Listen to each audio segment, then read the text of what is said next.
আমার শ্বশুর আমাকে দেখা মাত্রই দুধ পান করার জেদ করতেন। আমারও খুব ইচ্ছা ছিল যে আমি আমার শ্বশুরকে দুধ পান করাই। একদিন আমার স্বামী বাড়িতে ছিলেন না, তাই আমি রাতে জালিদার নাইটি পরে আমার স্বামীর স্মৃতিতে তৎপাচ্ছিলাম। হ্যালো বন্ধুরা, আমার নাম পূজা, আর আমার স্বামীর নাম অবিনাশ। তবে সবাই তাকে ভালোবেসে অমিত বলে ডাকে।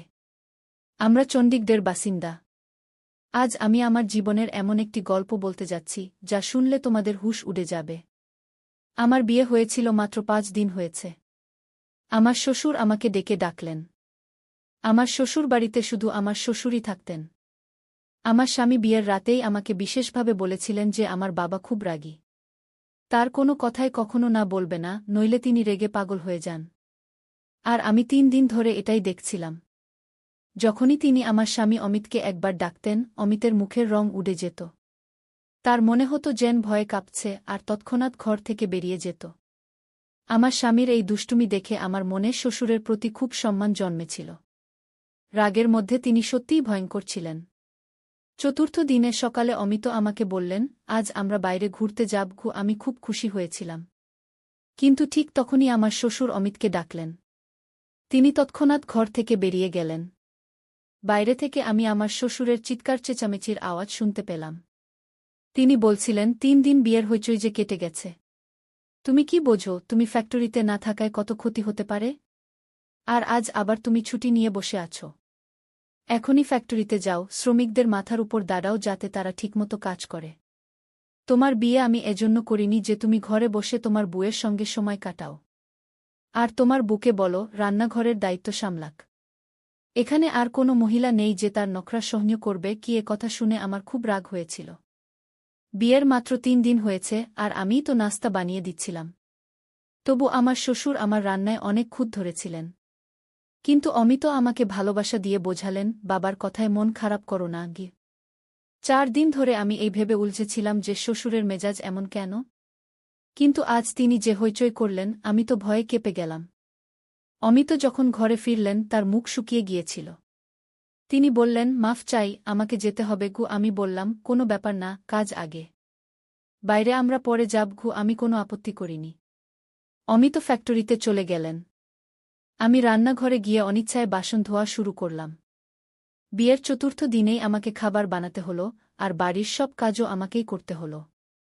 আমার শ্বশুর নিজে নিজেই ঝাড় দিয়েছিলেন, বলেছিলেন, যখন বউ এসেছে তখন সেই পরিষ্কার করবে। আমি পুরো বাড়ি পরিষ্কার করলাম। ক্লান্ত হয়ে যখন নিজের ঘরে বিশ্রাম করতে যাচ্ছিলাম, তখন শ্বশুর আমাকে ডাকলেন। তিনি নিজের ঘরে বসেছিলেন। আমি মাথায় ভালোভাবে ওড়না নিয়ে গেলাম, কিন্তু ওড়নাটা রেশমি ছিল। তাই তার ঘরে ঢুকে জিজ্ঞাসা করলাম, জি পাপাজি, কিছু লাগবে? তিনি আমাকে মাথা থেকে পা পর্যন্ত খুব মনোযোগ দিয়ে দেখলেন। তারপর খুব অদ্ভুত ভঙ্গিতে শুকনো ঠোঁটে জিভ বুলিয়ে বললেন, দুধ পান করব। এটা শুনে আমার প্রথমে ওড়নার কথা মনে পড়ল, কারণ আমার বুক থেকে ওড়না সরে গিয়েছিল। আমি তাড়াতাড়ি ওড়না ঠিক করে ঘর থেকে বেরিয়ে এলাম। আমার শ্বশুরের এই আচরণ আমার কাছে অদ্ভুত লাগল। শ্বশুর তো বাবার মতো হয়, আর বাবা কখনো মেয়েদের এভাবে মাথা থেকে পা পর্যন্ত দেখে না। আমি তৎক্ষণাৎ রান্নাঘরে গেলাম। আমার হৃৎপিণ্ড জোরে জোরে ধড়কাচ্ছিল। আমার খুব অস্বস্তি হচ্ছিল। আমি ফ্রিজ খুলে দুধের গ্লাস ভরে ওড়না ভালোভাবে জড়িয়ে শ্বশুরের ঘরে গেলাম। সাইড টেবিলে দুধের গ্লাস রেখে দিলাম। আমি ঘর থেকে বেরিয়ে যাওয়ার আগে শ্বশুর বললেন, একটু আমার কাছে বসো, গল্প করি। এখন তো বাড়িতে তুমি ছাড়া আর কেউ নেই। আমি অনেক দিন ধরে একা ছিলাম, একা বসে বিরক্ত হয়ে যাই। এটা শুনে আমি অস্বস্তিতে পড়ে গেলাম। তার ঘরে শুধু একটা বিছানা আর আলমারি ছিল। বসার জন্য আলাদা কোনো চেয়ার ছিল না। তাই আমাকে বাধ্য হয়ে বিছানার কিনারায় বসতে হলো। তিনি এলোমেলো কথা বলতে লাগলেন। কিন্তু যেই তিনি দুধের গ্লাস মুখে দিলেন, তৎক্ষণাৎ সেটা সরিয়ে বললেন, এত ঠান্ডা দুধ আমি খেতে পারব না। আমার তো গরম দুধ পছন্দ। এই বলে তার চোখ আমার মুখ থেকে শুরু করে আমার পুরো শরীরে ঘুরতে লাগল। তার চোখে এমন কিছু ছিল যে আমি উদ্বিগ্ন হয়ে পড়লাম। আমার হাতে ঘাম হতে লাগল, মুখে ঘামের ফোঁটা স্পষ্ট হয়ে উঠল। তিনি বললেন, যাও, এটা গরম করে নিয়ে এসো। আমি দুধের গ্লাস নিয়ে উঠে দাঁড়ালাম। 3 দিন ধরে আমার শ্বশুর খুব রেগে কথা বলছিলেন যখন অমিত বাড়িতে থাকতেন। কিন্তু আজ তার সুর খুব নরম ছিল। মনে হচ্ছিল না যে এই সেই শ্বশুর, যিনি 3 দিন ধরে অমিতকে চিৎকার করে ডাকছিলেন আর রেগে কথা বলছিলেন। আমি দুধ পাত্রে ঢেলে একটু গরম করে আবার গ্লাসে ঢেলে তার কাছে নিয়ে গেলাম।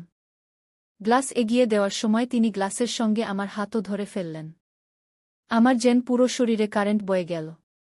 আমি ভয়ে হাত ছাড়ানোর চেষ্টা করলাম, তিনি আমার হাত ছেড়ে দিলেন। আমি ঘর থেকে বেরিয়ে যাচ্ছিলাম, তিনি বললেন, আরে কোথায় যাচ্ছ? এখানে বসো, আমার সঙ্গে গল্প করো। এই একাকিত্বের সাপ এখন আমাকে আরও বেশি কামড়াচ্ছে। এই বলে তিনি একটা ঠান্ডা নিঃশ্বাস ফেললেন। আমার আরও বেশি অস্বস্তি হচ্ছিল। তার কথা শুনে আমার অদ্ভুত লাগছিল। তারপর তিনি বললেন, বিয়ের পরের দিন তুমি যে কালো রঙের ফ্যাশনেবল পোশাক পরেছিলে তাতে খুব সুন্দর লাগছিল। আজ সন্ধ্যায় ওটাই পরো। এটা শুনেও আমার খারাপ লাগল। এই অনুরোধ তো অমিতের আমার কাছে করা উচিত ছিল, শ্বশুরের নয়। এরপর থেকে আমার শ্বশুরের আচরণ আমার কাছে অস্বস্তিকর হয়ে উঠল। অমিত যখন অফিসে যেতেন তিনি আমাকে তার ঘরে ডাকতেন। অদ্ভুত দৃষ্টিতে দেখতেন, বারবার শুকনো ঠোঁটে জিভ বুলিয়ে বলতেন, আমি দুধ পান করব। গরম দুধ দাও। ও আমি দুধ দিয়ে চলে যেতে চাইলে তিনি আমার হাত ধরতেন, বলতেন, আমার কাছে বসো, গল্প করো। আমি কি গল্প করব? আমি কাজের অজুহাতে বেরিয়ে যেতাম, বলতাম, খাবার বানাতে হবে, বাসন ধুতে হবে। আসলে আমার এসব ভালো লাগছিল না। আমার মন অস্থির হয়ে উঠছিল। আমি ভাবছিলাম অমিতের সঙ্গে কথা বলা উচিত। কিন্তু কিভাবে বলবো? তিনি তো বাবার সামনে একটা কথাও বলতেন না। শুধু মাথা নিচু করে কি জি পাপা ই বলতেন। একদিন আমি রান্নাঘরে কাজ করছিলাম, হঠাৎ শ্বশুর এসে আমাকে পেছন থেকে ধরে ফেললেন। আমাকে টেবিলের সঙ্গে ঠেলে দিলেন এবং যা করলেন তাতে আমি আমার সম্মান বাঁচিয়ে নিজের ঘরে চলে গেলাম। ঘরের দরজা বন্ধ করে দিলাম, খিল লাগিয়ে দিলাম। বিছানায় বসে পড়লাম। অস্থিরতা আমার উপর ভর করেছিল। আমার পুরো শরীর কাঁপছিল। আমি ভাবতেও পারিনি যে আমার শ্বশুর আমার সঙ্গে এমন কিছু করতে পারেন। আমার চোখ থেকে অশ্রু ঝরতে লাগল। আমি ঠিক করলাম অমিতের সঙ্গে কথা বলব। আমি সারাদিন কোনো কাজ করিনি, নিজেকে ঘরে আটকে রেখেছিলাম। শ্বশুর বারবার দরজায় টোকা দিয়েছিলেন, বলেছিলেন তিনি ক্ষুধার্ত, আমি তাকে খাবার দিই। কিন্তু আমি কিছুই দিইনি। আমার জায়গায় যে কেউ থাকত সেই এমন করত। রাতে দরজায় জোরে টোকা পড়ল। অমিত ছিলেন। তিনি বললেন, রবিনা, দরজা খোলো। এটা কি অসভ্যতা? কেন সকাল থেকে দরজা বন্ধ করে ঘরে বসে আছো? অমিতের গলা শুনে আমি দরজা খুললাম। দরজা খোলার সঙ্গে সঙ্গে বাবা ছেলে দুজনেই আমাকে রাগের দৃষ্টিতে দেখছিলেন। বললেন, তোমার একটুও লজ্জা নেই?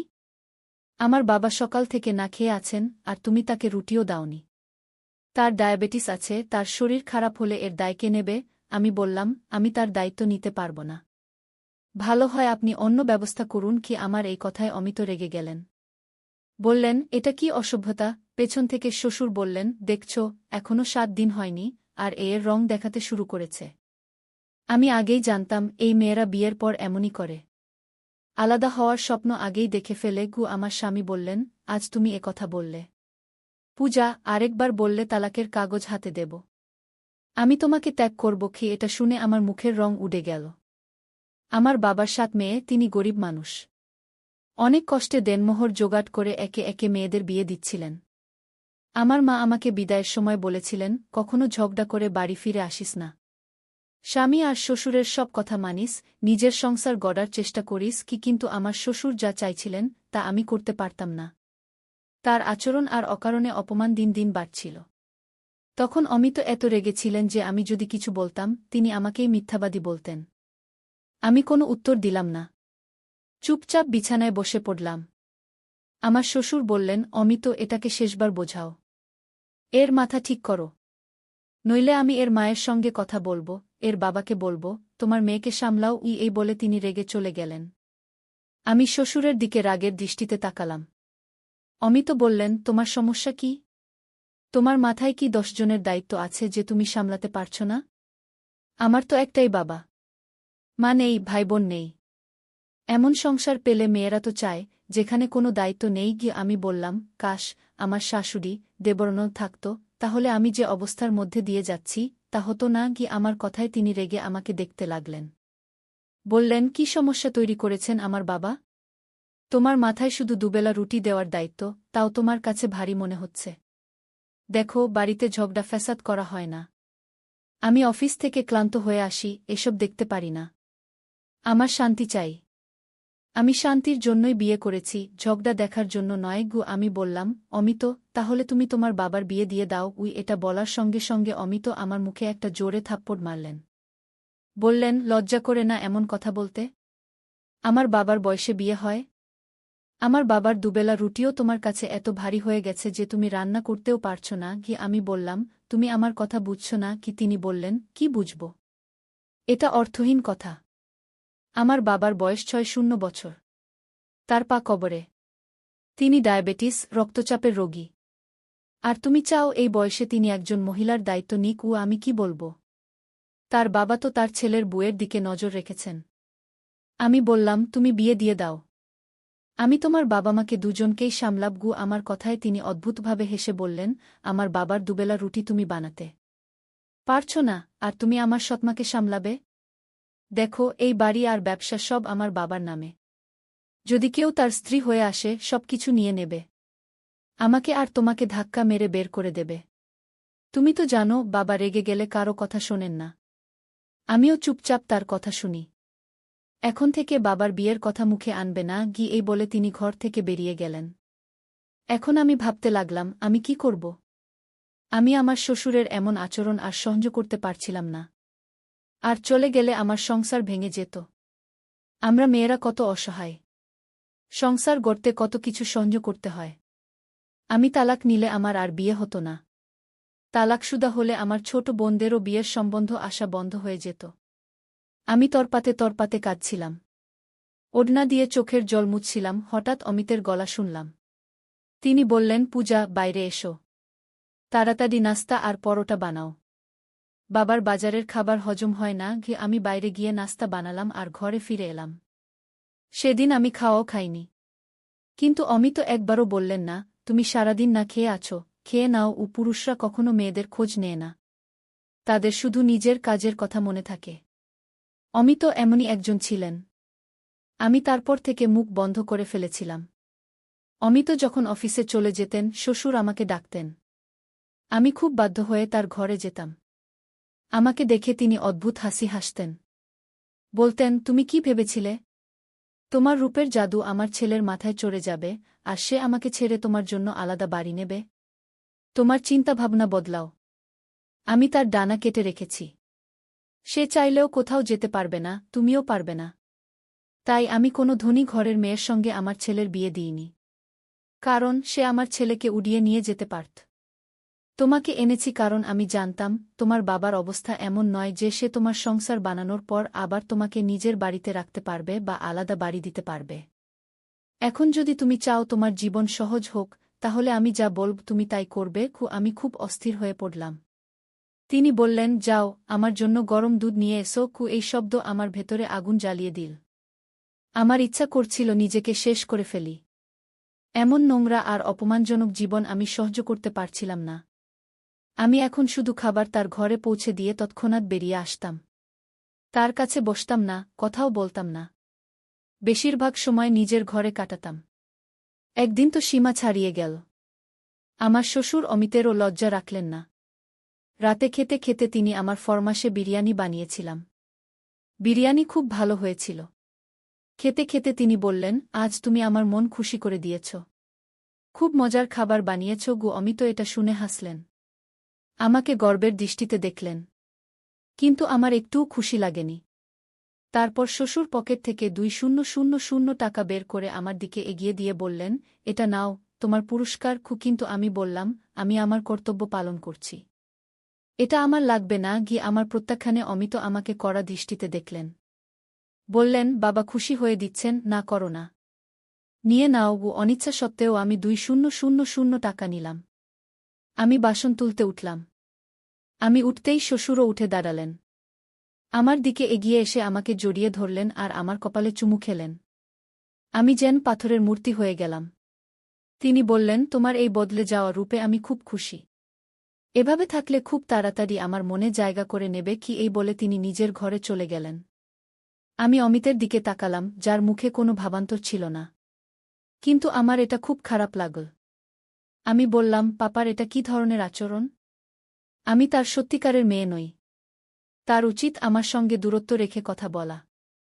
তার কি অধিকার আছে আমাকে বুকে জড়িয়ে নেওয়ার? ঈশ্বরও তো বলেছেন একটা বয়সের পর বাবা মেয়ের মধ্যেও দূরত্ব রাখতে হয়। আমার কথায় অমিত ভীষণ রেগে গেলেন। বললেন, তুমি এত ছোট মনের হতে পারো আমি ভাবিনি। আমার বাবা তোমাকে মেয়ে মনে করেন। তিনি তোমাকে একটু ছুঁয়েছেন, তোমার মাথায় হাত দিয়েছেন। তুমি অদ্ভুত মেয়ে। বাবার মনে জায়গা করার বদলে তুমি সবকিছুতে আপত্তি করো। তিনি নিচু স্বরে আমাকে কড়া দৃষ্টিতে বললেন, শুক্রিয়া করো যে বাবা এই কথাগুলো শোনেননি। নইলে বড় সমস্যা হয়ে যেতই। তিনি আমাকে শেষবারের মতো সাবধান করে বললেন, পূজা, বাবার সঙ্গে তোমার আচরণ ঠিক করো। আমি কাঁদতে লাগলাম। বললাম, অমিত, আমার সহ্যের সীমা শেষ হয়ে গেছে। আমাকে বিষ এনে দাও, নইলে তোমার বাবার বিয়ে দিয়ে দাও। এই বলে আমি ঘরে চলে গেলাম। কিছুক্ষণ পর দরজার বেল বাজল। তারপর হইচইয়ের শব্দ শুনলাম। আমি ঘর থেকে বেরিয়ে দেখলাম আমার এক দেবরও আছে। সে সৌদি আরবে পড়াশোনা করতে গিয়েছিল এবং তার স্ত্রী জয়ার সঙ্গে ফিরে এসেছে। সে সেখানেই বিয়ে করেছিল। আমার শ্বশুর তার বিয়েতে রেগেছিলেন, তাই তাকে বাড়িতে আসতে দেওয়া হয়নি। আমরা জানতামই না যে অমিতের একটা ভাই আছে। আমি তাদের দুজনকে দেখে অবাক হয়ে গেলাম। শ্বশুর তখনও রেগে দাঁড়িয়েছিলেন। বললেন, তোর ইচ্ছেম তো বিয়ে করেছিস, তাহলে এখানে ফিরে এলি কেন? ওখানেই থাকতি। দেবর হাত জোট করে মাফ চাইল। অমিত বললেন, বাবা, রাগ ছাড়ুন। যা হওয়ার হয়ে গেছে। কমলেশকে জড়িয়ে ধরুন। যাই হোক, এখন আমার দেবরানীও এসে গেছে। খুব সুন্দরী, সরুপাতলা একটি মেয়ে। আমি শুক্রিয়া করলাম যে এখন বাড়িতে আমি একা নই। জয়া খুব হাসি খুশি এবং মিশুকে মেয়ে ছিল। আমার সঙ্গে খুব মিশে গেল। কমলেশ অমিতের সঙ্গে ফ্যাক্টরিতে যেতে লাগল। আমার শ্বশুরের মনোযোগ আমার থেকে সরে এখন জয়ার দিকে চলে গেল।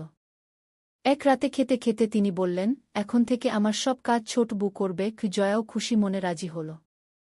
বলল, ঠিক আছে পাপা, আপনার যা লাগবে আমাকে বলবেন। কমলেশও এটা শুনে হাসল। কিন্তু কয়েকদিন পর একদিন জয়া শ্বশুরের ঘর থেকে বেরিয়ে এল খুব অস্থির অবস্থায়। বারবার তার মুখের ঘাম মুছছিল। আমি বুঝতে পারছিলাম সে কি কষ্টের মধ্যে দিয়ে যাচ্ছে। সে রান্নাঘরে গিয়ে চুপচাপ বাসন ধুতে লাগল। আমি জিজ্ঞাসা করলাম, কি হয়েছে? সে বলল, পাপার অভ্যাস আমার কাছে খুব অদ্ভুত লাগে। অদ্ভুত দৃষ্টিতে দেখেন। কখনো হাত ধরে ফেলেন, কখনো হঠাৎ জড়িয়ে ধরেন। কখনো এমন কথা বলেন যে শুনে আমার কানের লতি লাল হয়ে যায়। আমি কমলেশের সঙ্গে কথা বলবো। সে বলেছিল তার বাবা খুব ভালো। কিন্তু তিনি তো সুযোগ পেলেই আমাকে কাছে টানার চেষ্টা করেন। আমার এসব ভালো লাগে না। আমি বললাম, এই দুই ভাই কখনো তাদের বাবার কথার বিরুদ্ধে যায় না। আমিও এই কষ্টের মধ্যে দিয়ে গেছি। কিন্তু অমিত আমার কথা কখনো শোনেননি। সে বলল, আমি কিন্তু কমলেশের সঙ্গে স্পষ্ট কথা বলবো। যদি পাপা এই আচরণ চালিয়ে যান, আমি তাকে বলব আলাদা বাড়িতে যাব। তারপর আবার সেই ঝগড়া শুরু হল, যা আমার আর অমিতের মধ্যে হতো। কমলেশ বলল, আমি তোর সঙ্গে 2 বছর বিদেশে একা ছিলাম। এখন বাড়িতে এসে কি হল? 4 দিন বাবাকে রুটি বানিয়ে দিতে হল, আর তুই নতুন নাটক শুরু করলি। জয়া তালাক চাইতে শুরু করল। সেই রাতে অমিত যখন ঘরে এলেন তিনি খুব চুপচাপ ছিলেন। আমি বললাম, অমিত, এখনো কি বলবে আমি ভুল ছিলাম? আমার যে অভিযোগ ছিল, আজ জয়ারও সেই অভিযোগ। এর মানে পাপা কোথাও না কোথাও ভুল করছেন। আমি তোমাকে সত্যি বলছি, তার একজন স্ত্রী দরকার। তার বয়স 6-0 হলেও। তোমার উচিত ছিল মায়ের মৃত্যুর কয়েক বছর পর তার বিয়ে দিয়ে দেওয়া, তাহলে তিনি আমাদের সত্যিই মেয়ে মনে করতেন। আমার কথা এবার অমিতের মাথায় ঢুকল। তিনি একবার বাবার সঙ্গে দ্বিতীয় বিয়ের কথা বললেন। প্রথমে শ্বশুর রেগে গেলেন। বললেন, এই বয়সে আমি বিয়ে করব? তোদের মাথা খারাপ হয়েছে। অমিত বললেন, একজন বিধবা মহিলা আছেন। তুমি যদি তার সঙ্গে বিয়ে করো, এতে কোনো ক্ষতি নেই। তিনি 4-0-5-0 বছরের ভাইদের উপর নির্ভর করে কষ্টে জীবন কাটাচ্ছেন। প্রথমে শ্বশুর নাটক করলেন, কিন্তু 2-4 দিন পর নিজেই বললেন, ঠিক আছে, আমি ওর সঙ্গে বিয়ে করব। কিছুদিনের মধ্যেই আমার শ্বশুরের বিয়ে হয়ে গেল। এর ফলে বাড়ির পরিবেশ অনেকটা ভালো হয়ে গেল। অমিত নিজেই আমাকে বললেন, তুমি ঠিক বলেছিলে। বাবার একজন স্ত্রী দরকার ছিল। আমার নতুন শাশুড়ি শ্বশুরের খুব যত্ন নিতেন। এখন শ্বশুর আমাদের দিকে অযথা তাকাতেন না। আমাদের সমাজে এটা খুব সাধারণ হয়ে গেছে যে বাবার বয়স বেশি হলে সন্তানরা তার দ্বিতীয় বিয়ে মেনে নিতে চায় না। আর এর ফলে নতুন বউদের এমন সমস্যার মুখোমুখি হতে হয়, যেমন আমি আর জয়াকে হতে হয়েছিল। বন্ধুরা, গল্পটি কেমন লাগল? মন্তব্য করে জানাও।